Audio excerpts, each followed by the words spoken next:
All right, good morning. Welcome to week 2 of Not of This World. That clip sums up almost too perfectly, right?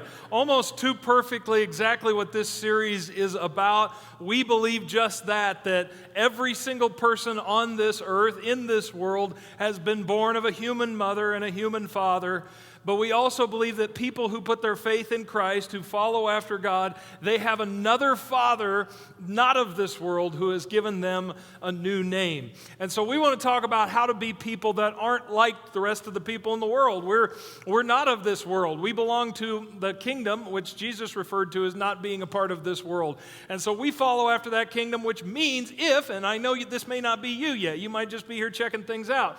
If we are followers of Christ, we don't talk like everybody else. We don't act like everybody else. We don't think like everybody else. We genuinely are not of this world. So I want to do a little bit of a recap for what we talked about last week, because there was some good stuff that we shared last week. So I really want to encourage you to go online and watch that. If you haven't got an opportunity to watch that yet, you can find it on our Facebook or on our website. Go check that out. It was really good. And I know that sounds like I'm bragging on my own sermon, but it was really good. So anyway, just want to get the content and the scriptures that are in there and be able to go check that message out. But I'm going to do a little recap because important stuff I want to remember. The first thing is this. We talked about the word holy. And the word holy has been misused. It's been applied to sanctuaries and garments and to procedures. When really holy is very simple. It just means sacred, set apart, different. 1 Peter chapter 1, it says you are supposed to live here, if you're a follower of Christ, as foreigners, as aliens, as not being part of this world, in reverent fear. So holy means to be different, unique, set apart, different. The second thing we covered last week was our goal is not to be forgiven. This was a big light bulb for many people I know. Our goal is not to be forgiven. Our goal is to be holy.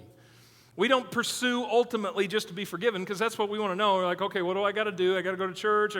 What do I have to do? Do I have to go to confession? Like, what do I have to do to make sure that I am forgiven? Because I just want to be forgiven. I want my past to be my past, and I just want to move on, and I want to be forgiven. And that is something that God does. And yes, Jesus died on the cross so that we could be forgiven, but that is not his ultimate objective. Forgiveness is a means to an end. He's trying to make something. He has such bigger aspirations for us than just being forgiven. He wants us to be holy. So that's what he wants us to pursue, is holiness, not forgiveness as the end result, but as a means to an end. And then we got really specific last week. And if you were here, this was really, really important stuff. We picked on a particular subject. When it comes to holiness, we have to be very practical. And to be holy means that we abstain from sexual immorality, okay? Whether you're married and we're talking about just lust for a person who's not your wife, or you're talking about single people who are not married, and sex. And so that made us coin the phrase last week, sex camel. So if you were here, I don't know if I'd recommend that you hashtag that when you're checking in here on your Facebook. I don't know. We're not even sure what that means on like urban dictionary. So, we said, no, just like a camel that goes a long time without water, right? God has called you, if you're not married, or if your wife is out of town or something, he has called you to be what? A sex camel, right? Yeah, everybody got that? Okay.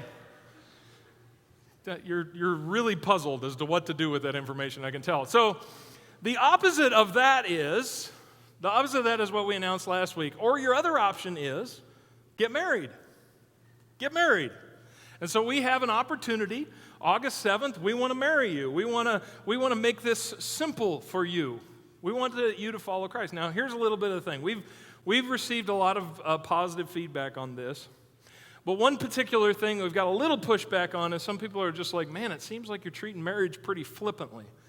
And here's what we're really doing. We're saying, no, we're not treating marriage flippantly. We just want to make a really big point that people have been treating their relationship with God, following after Jesus. People have been treating that flippantly. They've been putting more respect into marriage than they have been their relationship with God. And it's like, I follow God. I'm just not going to do anything that he says. And we don't want to do that. We want to say, no, following Jesus requires that you follow Jesus, that you do the things that he says. So we want to make that simple. We want you to either become the sex camel that God intended you to be, or want you to get married. And we want you to do that as much as you want. So that's what we talked about last week. That was everything in that week. And now this week, we're going to switch gears a little bit.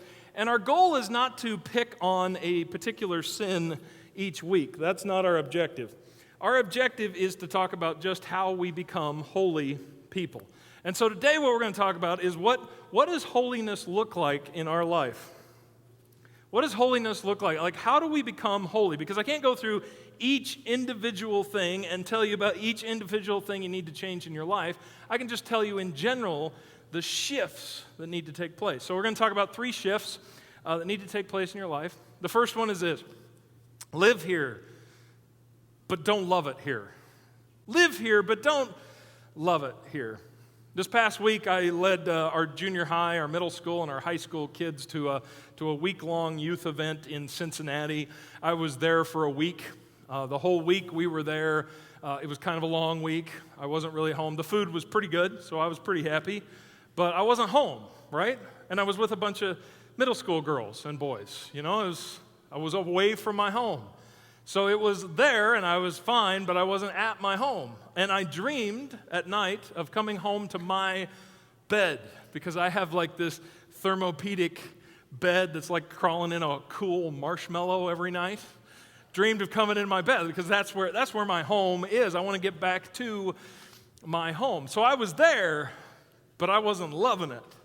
That's how God calls us to be here on this earth. Yeah, you live here, but don't love it here.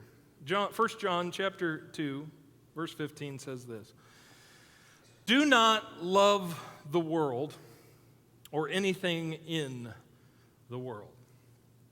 The world is this phrase commonly used throughout the New Testament to describe the majority of people. Catch that.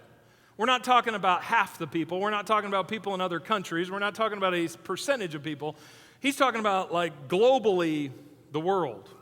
Almost 7 billion people is what it's up to now. We're talking about lots and lots of people. It's important that you understand, everybody who's not a follower or believer in Jesus Christ, that believes that he rose from the dead, that's who the world is. They're everybody else. It's important to note that the vast majority of people are, quote unquote, the world. There is a reason there's a highway to hell and only a staircase to heaven. It's based on anticipated traffic numbers, okay? These are the jokes, people. Better start laughing now, or it's going to be a long 20 minutes, okay? So anyway, that's what happens is there is. You need to understand there's a large percentage of people who think like the world, and there's only ever a small percentage of people that think like God. Next verse. If anyone loves the world, love for the Father is not in them. So important to get. This relationship is mutually exclusive. It's not like I said, I was with a bunch of middle school girls this whole week. How many middle school girls? How many best friends does a middle school girl have? 20. You're my best friend. You're my best friend. You're my best friend. If I counted how many times these girls said best friend, you realize best friend is uno, right? You realize that. No, it's not like you have a bunch of different relationships together. They are mutually exclusive. You can't love God and love people. It's like this. I can't love my wife and a stripper named Candy. I can't do it. If I love my wife, I won't love, poor Candy. If I love Candy, I know that sounds very specific. I promise I don't know a stripper named Candy, okay? If I love her, I am not loving my wife. This is a mutually exclusive relationship. God says you can't both love the things of this world and love me. And then he describes the world. For everything in the world, the lust of the flesh, the lust of the eyes, and the pride of life come not from the Father, but from the world. The world and its desires pass away, but whoever does the will of God lives forever. The world and its desires pass away, but whoever does the will of God lives forever. If we want to be what God has ultimately called us to be, if we want to be what Jesus ultimately died on the cross and cleansed us and forgave us so that he could make us, if we want to be that, we've got to stop loving the things of the world. And yet that seems to be what a lot of Christians do. Like a lot of Christians hold back and they're like, okay, well, I can't do this and I can't do that. It's like there's an affection there for the things of this world. And it's like, but Jesus won't let me do any of it, right? It's kind of like the Israelites. When God led the Israelites out of Egypt, he did it with signs and wonders, and it was amazing. And there was a parting of the Red Sea, and he poured out his wrath on Egypt, and he took them out, and they had been slaves for 400 years. He took them out into the desert, and he began to feed them every day with manna, and they were free, and they were following God, and it was this amazing time. And then they began to complain, and they began to say, man, I wish we could go back to Egypt. I wish we could go back to Egypt, because you remember what they had in Egypt? This is what they had. They had leeks and onions. And this manna, it's so bland, but I remember we used to kill quail and we used to fry it up with some leeks and some onions and spices. Do you remember that? Oh, that was so good. Now, don't get me wrong, I like me a good chicken fajita, right? I like the peppers and the onions and everything, but they were saying, yeah, we'd rather go back to slavery. We'd rather be where we were and stuck where we were so that we could have the pleasures that came along with that. And so many times as Christians, we do the same thing where we look at the things of the world and we're like, oh, they're so good, and man, wish we could indulge in them. But Jesus won't let us. And God's saying, no, don't love the world. Don't be restricted. You can't love God and love the things of this world if you want to be holy. The second thing that we've got to do is we've got to think differently. Here's what I would encourage you to do. I would think like an extraterrestrial. When you look at this world, and if you really want to be holy, you got to look and you got to think differently, because it seems like the majority of people all think the same.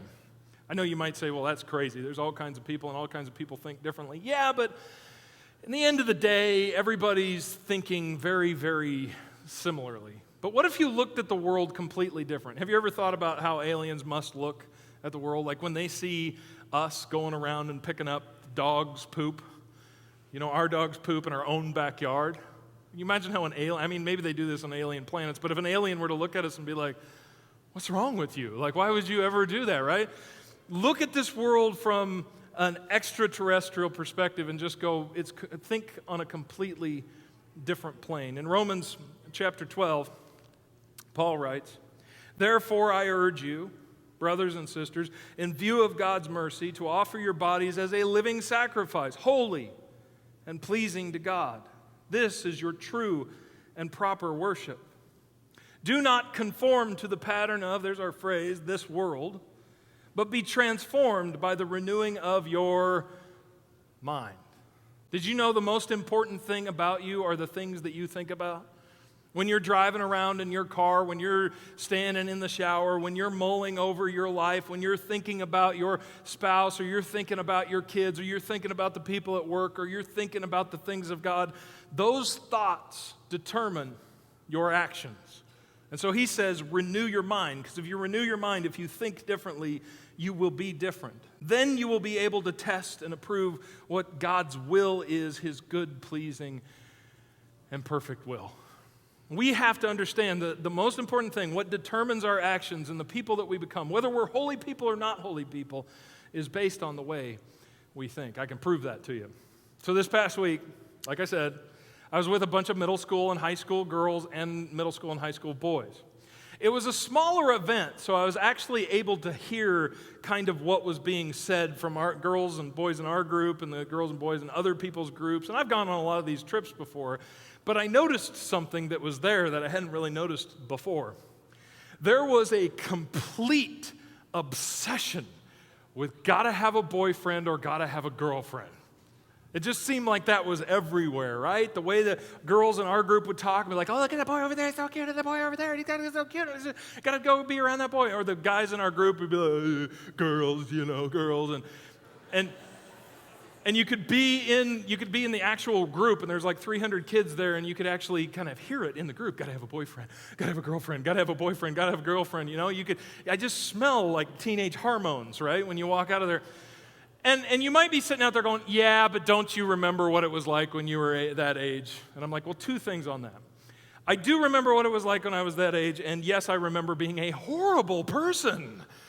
Like, really horrible person. Like, that's why I don't want my daughter anywhere around these boys. Anyway, I remember that. But also, I'm not talking about kind of the way it was when I was a kid, right? I'm not talking about like when Laura Ingalls from Little House on the Prairie, for those of you really old people in here, when Laura Ingalls wanted Alfonso to notice her, and so she wore a pretty dress and hoped that he would notice. I'm not talking about that. I'm talking about foaming at the mouth. Gotta have a boyfriend, gotta have a girlfriend, gotta have a boyfriend, gotta have a girlfriend. It was like crazy. And I began to watch this, and the thing is, they didn't just wake up that morning and become completely foaming at the mouth, obsessed with boys and girls that morning, right? That's something that happens. That's the way we have programmed our kids. I had a lot of time to reflect, so I began to think about when this started, and especially in our family. I can map it out for you. About 8 years ago, we got cable for the first time. That was so exciting. Do you remember the first time you had Sports Center in your house for the first time? It was a magical time. We got cable for the first time about 8 years ago, and with that, we also got the Disney Channel and Nickelodeon and whatever. And so my kids began to watch shows like That's So Raven, iCarly, the Jonas Brothers. You guys remember this stuff? No was the echo there. Okay, so my kids would watch this stuff, and at first I was like, oh, that's cool. And then the more I began to watch the shows, the more I began to hate the shows, because every single one of the shows, do you know what the theme of like every single show on Disney was or is? Gotta have a boyfriend, gotta have a girlfriend, gotta have a boyfriend, gotta have a girlfriend. Just constantly, every single show is this girl completely foaming at the mouth, obsessed with some boy, or some boy that's completely obsessed with a girl, and that's the complete theme of every show. And now there's this one show on. You remember Boy Meets World? Well, now they have Girl Meets World, and that show is absolutely, it's just nuts. It is all about these girls who are, gotta have a boyfriend. And you watch it and you're just like, ew, like what is happening, right? And then on top of that, if you've got a teenage daughter, like I've got a teenage daughter, she listens to the devil music, One Direction. 5 Seconds of Summer, right? I would much rather listen to AC/DC or Black Sabbath with my daughter than not that Black Sabbath is good, but I'd much rather listen to it than One Direction or 5 Seconds of Summer with my daughter. I would rather watch The Walking Dead with my daughter than watch these Disney Channel movies. And then on top of that, there's the parents, right? And this starts off, and it's innocent enough when the kids are little and they're in kindergarten. You're like, is that your girlfriend? Is that your girlfriend? Or if you're like me, you were kind of awkward around the ladies. I know that's hard to imagine. But I was kind of awkward around the ladies when I was a kid, and so, I want to kind of pass on some secrets to my son, about how to play the field. That's my desire anyway. That's my first reaction. Be like, hey, you know what? Treat them like dirt and don't pay any attention to them. They love that. Just kidding. I don't tell my kids that, right? But you girls do love that. Anyway, I don't know why, but anyway, so I have this kind of thought pattern in my head. I'm like, yeah, I'm going to teach my son how to do that, and I start explaining how do you talk to girls, or sometimes I'll catch my wife like explaining to my daughter how to talk to boys, and I'm like, wait a minute, I don't want any of that to happen. Like, no. And so we get kind of obsessed as parents, and all of a sudden we're like, well, if you dress like this, the boy's like that, and if you dress like that, oh, that looks so pretty, and you just kind of get it down a little bit tighter, and what are we saying as parents? We're saying, gotta have a boyfriend. Gotta have a girlfriend, gotta have a boyfriend, gotta have a girlfriend, gotta have a boyfriend. And there's this chant inside of the kid's head, and so they go to a conference like this, or they go to school, and that is what they are absolutely obsessed with. Now, here's my point. My point isn't like that I make my kids stop watching the Disney Channel, right?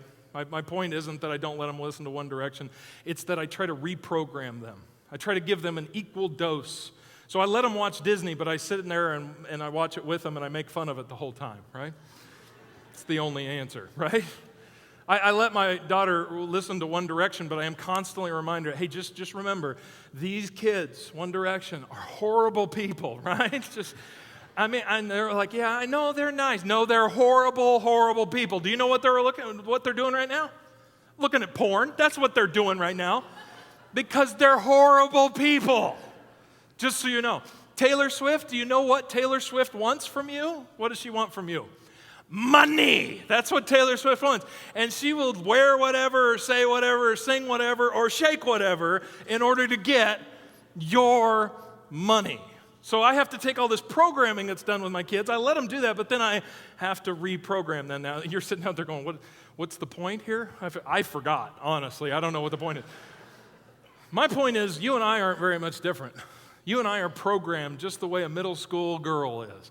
You and I are programmed in the same way. We have constantly stuff that comes into our ears and our eyes and our head and that is fed to us by the vast majority of people that live in this world. And if we want to be different, we got to reprogram the way that we think. We got to reprogram the way that we think. Everybody know what this is? This is something that you need to go home and change, right? Because you think it's been 3 months, but it's been 2 years. So we want to be a full-service church, so we just wanted to stop and make that announcement for you. Go home and change your air filter. Just kidding. This filter goes to every part of your house, right? Every part of your house is affected by whether or not you've got a filter or whether this filter is dirty. And it's very much like our minds. The things that we allow into our furnace and our air conditioner will affect every room in our house. The things that we allow into our mind and the way that we program our mind affects every single action in our life. And if we're to be transformed by the renewing of our mind, we have to install some filters in our life. And yeah, that means getting rid of some negative influences. That means watching the things that we watch. We go to a place called Plugged In Line for parents. So any movie that we go to, we check this out. Now, the thing is, it's for parents, but that's not why my wife and I use it. My wife and I use it because I don't want to go to a movie theater and see a giant sex scene. I just don't want to see it. So I have a filter in my life. And even though this is for parents, I go in there and I say, hey, does this have something? Now, we don't really care about violence. You know, we're all about violence. That's a choice you have to make for yourself. But when it comes to sex, or when it comes to how many, like when Plugged In Line's like, yeah, this says the F word like in excess of 200 times. I'm like, I could just call my brother if I want to hear the F word excess of 200 times. No, you know, like I filter the things that go into my mind because I want to be renewed in my mind. And not only does that mean getting rid of some stuff and filtering out some of the negative and not having that constant influence, but that means putting the right stuff in. We bug you to come to church. Like some of you like to come to church like once a month. It's so important that you come like on a regular basis to get a constant flow of this so you can be putting the right stuff in. We talk about reading the Bible. And some of you are like, yeah, I know the Bible. I'm like, no. Read the Bible. Like pump that stuff into your head because you've got to reprogram the stuff that's already been pumped in there. Change the way you think and you'll change the way you live. And finally, be a part of the resistance. So when it all comes down to it, you've just got to resist. You change the way your love relationship, you don't love the things of this world anymore. You change the way that you think, but it all comes down to this. Can you just resist? Can you be in the middle of this world and resist it? In Titus chapter 2, Titus writes this. He says, "For the grace of God has appeared that offers salvation to all people," because that's what it's about. It's about God's salvation. It teaches us to say this word with me, no to ungodliness and worldly passions, and to live self-controlled, upright, and godly lives in this present age, while we wait for the blessed hope, the appearing of the glory of our great God and Savior, Jesus Christ, who gave himself for us to redeem us from all wickedness and to purify for himself a people that are his very own, eager to do what is good. At the end of the day, we have been saved, and God has given his Spirit and his power to us so that we can say, no. Can I give you one example? I could give you a bunch of examples, but this is just one that I can share publicly. I love Family Guy. Now, I say that, I think it is hysterical. Like, I watch Family Guy, and I'm just like, this is me. Like, I could be a writer, which is a little twisted. And so I'll just watch this, and I'm, like, drawn to it. I think it's absolutely hysterical. And me, that's my thing. Like, I am drawn to comedy. Like a middle school girl is drawn to a boy, right? I am drawn to comedy. So when I find something that I think is genuinely funny, I want to, like, pursue that to the end. And Family Guy's like this. You'll watch it, and actually you can probably watch it for 15, 20 minutes sometimes, but it's like, and it's not that bad, but every episode they go to a place that, man, I just can't believe, every time they do it, I just can't believe they went there on public television. I can't believe they allowed my mind to go there, and I participated in it. And finally I just had to say, I don't want to be this. I don't need to get inside the head of Quagmire, right? I don't need this in my life. And I just finally, even though I love it and I want to watch the whole thing, I just had to go, no, I'm not going to do it. I love it, think it's funny, but I'm not of this world. No. Maybe I don't know what the example is in your life, but you might need to just say that in your life.